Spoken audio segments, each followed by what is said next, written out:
And we're back. Nice to see you. Let's continue to read from Genesis chapter 50.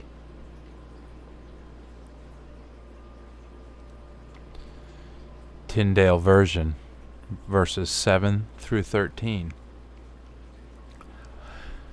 And when he stayed, all the old men of the house of Pharaoh, yea, with him, and all the greater men in the birth of the land of Egypt, the house of Joseph, with her brethren, without little children and flocks and great beasts, which they left in the land of Gison, yea, with him.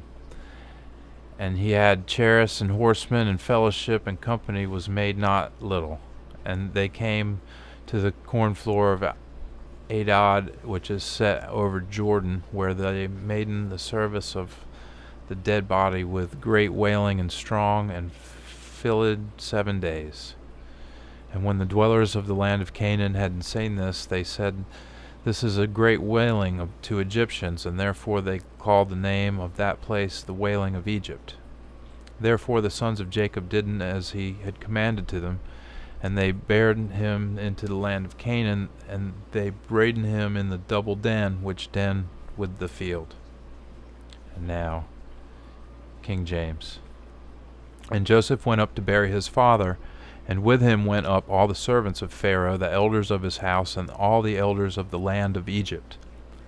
And all the house of Joseph, and his brethren, and his father's house, only their little ones, and their flocks, and their herds, they left in the land of Goshen. And there went up with him both chariots and horsemen, and it was a very great company. And they came to the threshing floor of Atad, which is beyond Jordan, and there they mourned with a great and very sore lamentation. And he made a mourning for his father 7 days. And when the inhabitants of the land of the Canaanites saw the mourning in the floor of Atad, and they said, This is a grievous mourning to the Egyptians. Wherefore the name of it was called Abel Mizraim, which is beyond Jordan. And his sons did unto him according as he commanded them.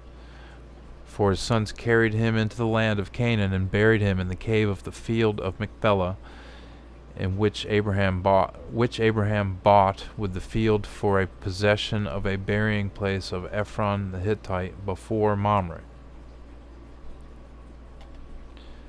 And once again, if you notice in the Wycliffe version at the end of this series of verses, they did as the sons of Jacob commanded him, they buried him in the land of Canaan, and then with the field. But here in King James, they have to insert additional words for, I guess, legal purposes, of Machpelah, which Abraham bought.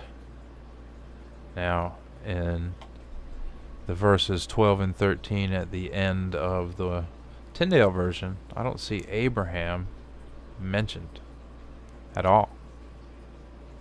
Yet here it's saying Abraham bought, so maybe that's true. It just seems like they changed it for that reason. Who he bought it from, and where, and so on. Anyway, let's do 14 to, let's see if we can read 14 through 21. Oh wait, look, I hadn't finished this verse. Abraham had bought of Ephron Ethi, okay, against the face of Mamre, into possession of sepulchre. Okay, well there you go. There it is. So, great. That's not any changes that are some kind of different legalese like I might have been thinking. See, it's not all conspiracy. Sometimes you just have to find the further information to prove it isn't, and then change your opinion again. So next time we'll read Genesis chapter 50 verses 14 through 21 in the Tyndale and King James versions of the Bible. Hope to see you there, and glad to see you now, although I can't see you at all. But thanks for listening if you are. And until the next time.